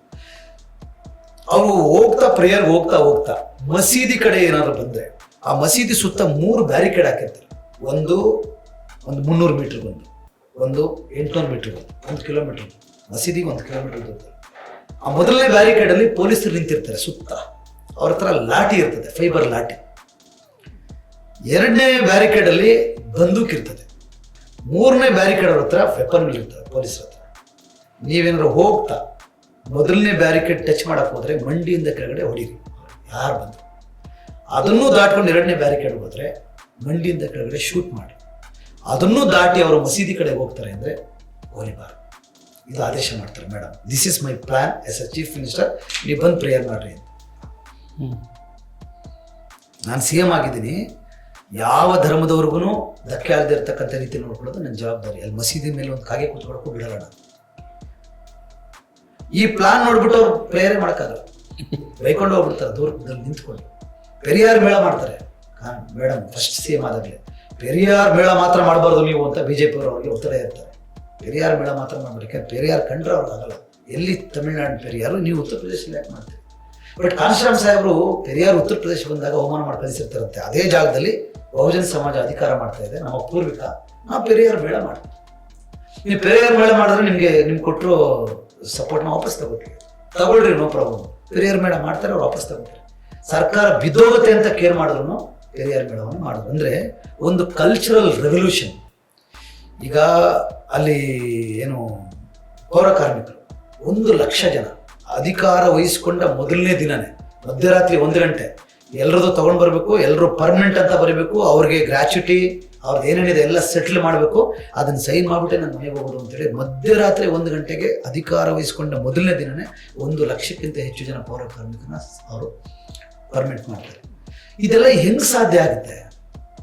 ಒಂದು ಪವರ್ ಬಂತು, ಅವರಿಂದ ಒಂದು ನಮ್ಮ ಬಹುಜನ ಪೂರ್ವಿಕರ ಮೇಲೆ. ನಿಮಗೆ ಗೌತಮ್ ಬುದ್ಧ ಯೂನಿವರ್ಸಿಟಿ ನೋಡಿದ್ರೆ ಅದನ್ನ ಸುಮ್ಮನೆ ನೆಟ್ಟಲ್ಲಿದೆ, ಯಾರು ಬೇಕಾದ್ರೂ ಚೆಕ್ ಮಾಡಿ. ಗೌತಮ್ ಬುದ್ಧ ಯೂನಿವರ್ಸಿಟಿ ಎಷ್ಟು 500 ಎಕರೆಗಿದೆ Gautam Buddha university. Nalanda university, Takshashila university ಲೆಕ್ಕದಲ್ಲಿ ಅದನ್ನು ಮಾಡಿದ್ದಾರೆ. ಇದೆಲ್ಲ ಮಾಡಲಿಕ್ಕೆ ಸಾಧ್ಯ ಆಯಿತು. ಮತ್ತೆ ನಾನು ಬುಕ್ ತಂದೆ, ಇನ್ನೊಂದು ಇಂಟರ್ವ್ಯೂ ನಿಮ್ಗೆ ಹೇಳ್ತೀನಿ, ಡೀಟೇಲ್ ಹೇಳ್ತೀನಿ ಏನೇನೇನೇನು ಆಗಿದೆ ಅಂತ. ಅದು ಸಮಾಜ ಕಲ್ಯಾಣ ಇಲಾಖೆ ಸಂಪುಟಂಗಿರ್ಬೋದು, ಅಥವಾ ನೀರಾವರಿಗೆ ಸಂಪುಟಂಗಿರ್ಬೋದು, ರೈತರಿಗೆ ಸಂಪುಟಂಗಿರ್ಬೋದು, ಕಾರ್ಮಿಕರಿಗೆ ಸಂಪುಟಂಗಿ, ಪ್ರತಿಯೊಬ್ಬರಿಗೂ ಅಡ್ಮಿನಿಸ್ಟ್ರೇಷನ್ ಅಲ್ಲಿ ಒಬ್ರು ಒಂದು ಚುಕ್ಕೆ ತೋರಿಸ್ಬಿಡ್ಲಿ ಮೇಡಮ್, ಒಂದು ಚುಕ್ಕೆ. ಮತ್ತೆ ಒಂದು ಭ್ರಷ್ಟಾಚಾರ ತೋರಿಸ್ಲಿ. ರಾಜಕಾರಣಿಗಳೊಂದು ಭ್ರಷ್ಟಾಚಾರ ಅಂತಲ್ಲ, ತಾಜ್ ಕಾರಿಡಾರ್ದು ಒಂದು ಅವ್ರನ್ನ ಲಾಕ್ ಮಾಡ್ಸಕ್ಕೆ ಟ್ರೈ ಮಾಡ್ತಾರೆ ಮೇಡಮ್. ಬಟ್ CBI ಮತ್ತು ಸುಪ್ರೀಂ ಕೋರ್ಟ್ ಕ್ಲೀನ್ ಚಿಟ್ ಕೊಟ್ಟಿದೆ. ಎಲ್ಲರೂ ಏನ್ ಮಾತಾಡ್ತಾರೆ, B ಟೀಮ್ ಅಂತ ಮಾತಾಡೋದು, ಇವ್ರು ಸುಮ್ಮನೆ ಮಾತಾಡ್ತಾರೆ, ಸುಮ್ಮನೆ ಬೆಹಂಜಿ ಏನ್ ಅಲ್ವೋ ಅದನ್ನ ಪ್ರೊಜೆಕ್ಟ್ ಮಾಡ್ತಾ ಇದ್ದಾರೆ. ನನ್ನ ಪ್ರಶ್ನೆ ಅಂದರೆ, ಇಷ್ಟೆಲ್ಲ ಇದು ಮಾಡೋದಲ್ಲ, ಇಷ್ಟೆಲ್ಲ ನೀವು ಹೇಳಿದಂಗೆ ಅಭಿವೃದ್ಧಿ ಆಯಿತು, ಮತ್ತು ಎಲ್ಲ ಒಂದಷ್ಟು ಪ್ರಾಬ್ಲಮ್ನೆಲ್ಲ ಸಮಸ್ಯೆ ಎಲ್ಲ ಇದು ಮಾಡೋದು, ಸೋಲ ಕಾರಣ ಏನು ಅಂತ?